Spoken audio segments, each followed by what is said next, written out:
So in terms of the COVID relief package, it is um, smaller than I would have preferred.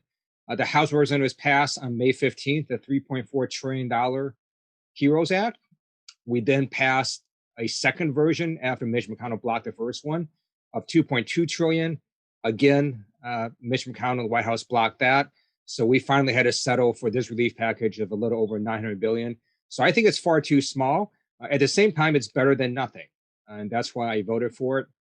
It is, uh, just as a factual matter, bigger than the American Recovery and Reinvestment Act under Obama, the stimulus package that was passed then. So it's not an insignificant bill. I just don't think it is big enough to address the scale of this pandemic. But there are some really good provisions in it. For example, there is $81.88 billion going to education, of which 54.3 billion will go to K through 12 education. That is four times more than the $13.5 billion in their CARES Act.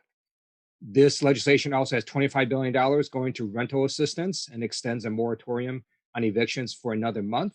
It has $284 billion going to forgivable paycheck protection loans for small businesses. It's got $7 billion for broadband. It's got billions of dollars to ensure vaccine distribution and delivery.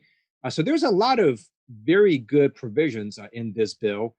I think the stimulus checks are far too small at only $600. At the same time, a family of four will get 2,400, so it's not insignificant.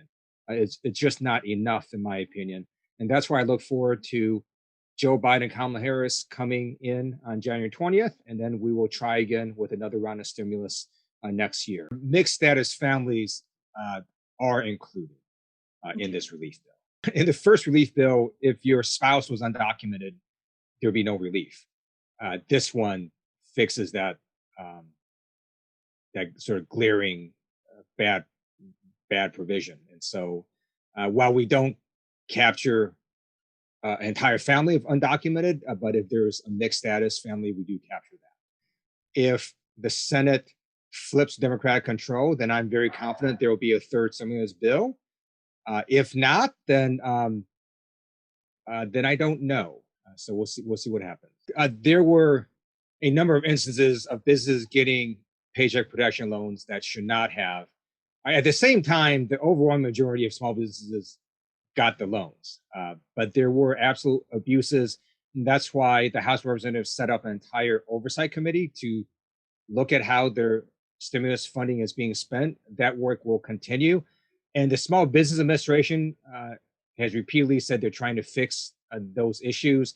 We also made sure that smaller banks, community development banks, and others, and minority institutions also were able to access this money to then give to the small businesses who are their customers.